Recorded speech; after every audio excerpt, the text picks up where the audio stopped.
রমজানে মাঝে মাঝে তারাবির নামাজ ছুটে যায়। যদি আমার তারাবির নামাজ ছুটে যায় এতে কি আমার রোজা আদায় হবে? রোজার নিয়ত কোনটি বা কিভাবে করব? নিয়ত পড়া কি রোজা রাখার জন্য জরুরি? একটা প্রশ্ন এসেছে, সাহারি ও ইফতারের কোনো দোয়া আছে কি? এটি কি বাংলায় পড়া যাবে?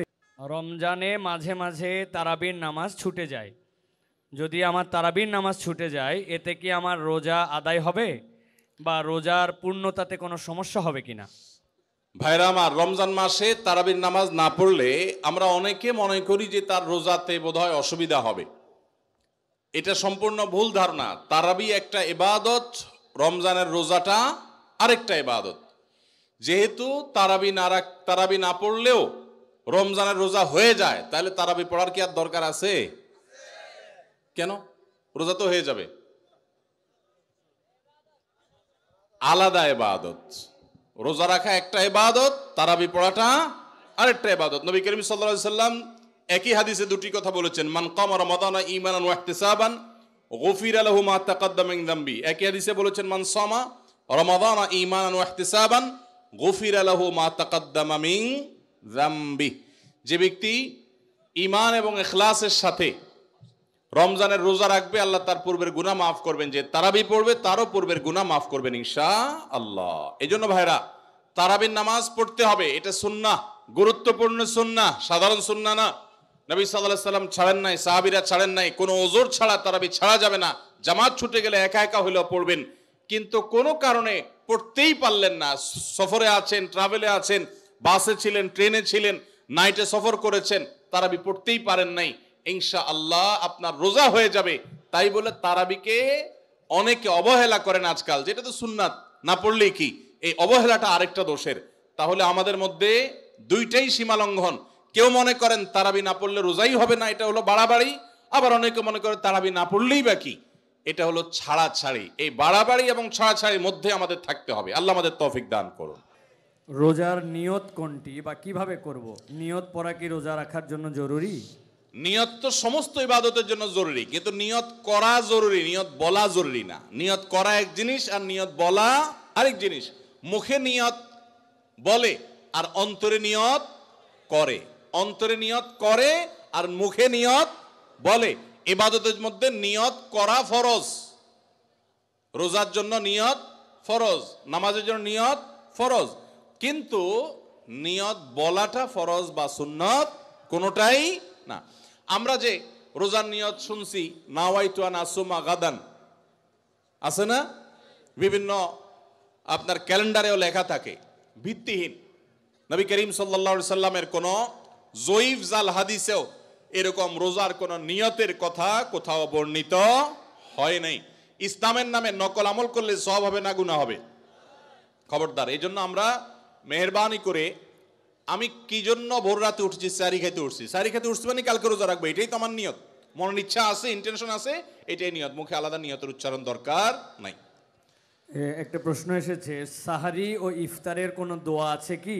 এটি কি বাংলায় পড়া যাবে? ইফতারের আমরা দোয়ার কথা জানি ভাই। ইফতারের একটা কমন দোয়ার কথা আমরা জানি, আরেকটা দোয়া আছে আনকমন, যেটা আমরা জানি না। দুইটা দোয়া আমি বলছি। এক নম্বর হলো ইফতারের দোয়া, যেটা কমন আমরা জানি, সেটা হলো আল্লাহুম্মা লাকা সুমতু আলা রিজকিকা আফতারতু। এই দোয়ার অর্থ হলো, হে আল্লাহ, আপনার জন্য আমি সিয়াম সাধনা করেছি, রোজা রেখেছি, আর আপনার উদ্দেশ্যেই আমি ইফতার করেছি, অর্থাৎ আপনার নির্দেশের পালনার্থে আমি ইফতার করেছি। এই যে আল্লাহুম্মা লাকা সুমতু আলা রিজকিকা আফতারতু, এটা ইফতারের একটা দোয়া। আরেকটা দোয়া হলো যাহাবা যামা ওয়াবতাল্লাতিল উরুক ওয়া সাবাতাল আজরু ইনশাআল্লাহ। অনেকে এটা জানেন মাশাআল্লাহ। যাহাবা যামা গেছে, ওয়াবতাল্লাতিল উরুক, আমার শিরা উপশিরাগুলো সব সিক্ত হয়ে গেছে, ওয়া সাবাতাল আজরু ইনশাআল্লাহ, এবং আল্লাহ চাহেন তো এই রোজার বিনিময় আমার জন্য অবধারিত হয়ে গেছে। এই যে দোয়া ইফতারের, এটা কি ইফতারের আগে করবেন না মাঝখানে করবেন না শেষে করবেন? কি বলেন, ইফতারের আগে না শেষে? যারা যারা আগের পক্ষে তারা হাত তোলেন। মাশাআল্লাহ, বহু লোক। ভাইরা আমার, এই দোয়া ইফতারের পরে করবেন, আগে না। অনেকেই এই ভুলটা জানেন। অনেকে মনে করেন যে আগেই করতে হয়, আগে না। ইফতারের দোয়া কখন করবেন?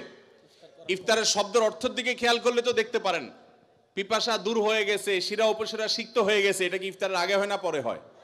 তাহলে আল্লাহুম্মা লাকা সুমতু আলা রিজকিকা আফতারতু, আল্লাহ তোমার জন্য রোজা রাখলাম, তোমার রিজিক দিয়ে ইফতার করলাম, এটা কি আগে না পরে? পরে। অতএব এটা ইফতারের পর। তাহলে ইফতারের শুরুতে কি পড়বেন? বিসমিল্লাহ। বিসমিল্লাহ বলে যে কোনো খাবার খান, ইফতারও খাবেন, ইফতার খেয়ে ফেলছেন, 2-4 লোকমা খেয়েছেন, একটু পানি খেজুর খেয়েছেন, তারপরে দোয়া পড়তে পারেন, আর চাইলে একদম শেষ করেও পড়তে পারেন। আর এটা নিজের ভাষায় পড়লে হয়ে যাবে, কিন্তু সুন্নাত হবে, বেশি উত্তম হবে নবীজির ভাষায় পড়তে পারলে, সরাসরি আরবি টেক্সটটা পড়তে পারলে। আল্লাহ আমাদেরকে তৌফিক দান করুন। বাথরুমে অজু করার বিধান কি?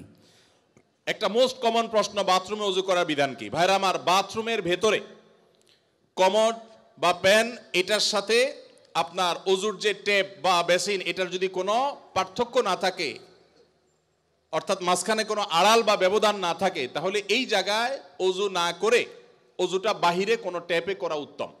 কেন? কারণ অজুর একটা গুরুত্বপূর্ণ সুন্নাহ হলো বিসমিল্লাহ পাঠ করা। টয়লেটের মধ্যে বিসমিল্লাহ পাঠ করাটা মাকরুহ। টয়লেটে বিসমিল্লাহ পাঠ করা কি?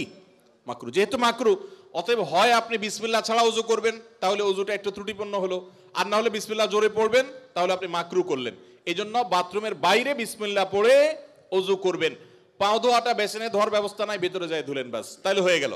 আর যদি বাহিরে কোনো বেসিন না থাকে, কোনো টেপ না থাকে, তাহলে টয়লেটের ভিতরেই অজু করতে পারবেন, কিন্তু বিসমিল্লাহটা মনে মনে বলবেন। আর যদি নিজের বাসা হয়, তাহলে সেক্ষেত্রে মাঝখানে পার্টিশন দিয়ে দিলেন কমোড এবং অজুর, অথবা আজকাল প্লাস্টিকের পর্দা পাওয়া যায়, সেগুলো দিয়ে দিলেন, তাহলে ইনশাআল্লাহ আপনার সেখানে বিসমিল্লাহ বলতে কোনো অসুবিধা নাই। টয়লেটের ভিতরে যদি কেউ অজু করে, অজু হয়ে যাবে, নামাজও হয়ে যাবে, কিন্তু উত্তম হলো বাহিরে করা। জি। আমি একজন ট্রাক ড্রাইভার, আমার পরিবার এবং সন্তান আছে, কিন্তু আমার স্ত্রী আমার কথা শোনে না, আমার করণীয় কি? ভাইরা আমার, মা বোনরা স্বামীদের কথা না শোনা, স্ত্রীরা স্বামীদের কথা না শোনা, এটা একটা ব্যাধিতে পরিণত হয়েছে। পশ্চিমাদের মুখরোচক স্লোগানে আমাদের অনেক মুসলিম নারীরা বিভ্রান্ত হয়ে গেছেন। মনে রাখবেন, কোন নারী যত রকম ইবাদত বন্দিগি করুক, তিনি যদি স্বামীর সাথে সবসময় আড়াআড়ি করা, স্বামীকে ইগনোর করা, তাকে অমান্য করার মানসিকতা তার মধ্যে তৈরি হয়, তাহলে তিনি কখনো নেককার মুসলিম নারী হতে পারেন না। যে ভাই এই প্রশ্ন করেছেন, তাকে বলবো, বিয়ের আগে এটা ভাবা দরকার ছিল যে এই মেয়ের মধ্যে আল্লাহর ভয় আছে কিনা। যদি কেউ মুত্তাকি হয়ে থাকে, সত্যিকারের মুসলিম হয়, আল্লাহ ভীরু হয়, তিনি কখনো স্বামীর অবাধ্য হতে পারেন না। কোনো বিষয় নিয়ে মনোমালিন্য হতে পারে, মতভিন্ন হতে পারে, কিন্তু তাই বলে অবাধ্য হওয়া যেটা বলে সেটা হতে পারে না। এখন এই বোনকে আপনি মোটিভেশন দেন, তাকে ভালো মুসলমান বানাবার চেষ্টা করেন, আপনার কথা শোনানোর চাইতে তাকে আল্লাহর আনুগত্য করেন, আল্লাহর আনুগত্যে আনেন। আল্লাহর আনুগত্যে আসলে সে স্বামীর কথা এমনি শুনবে ইনশাআল্লাহ।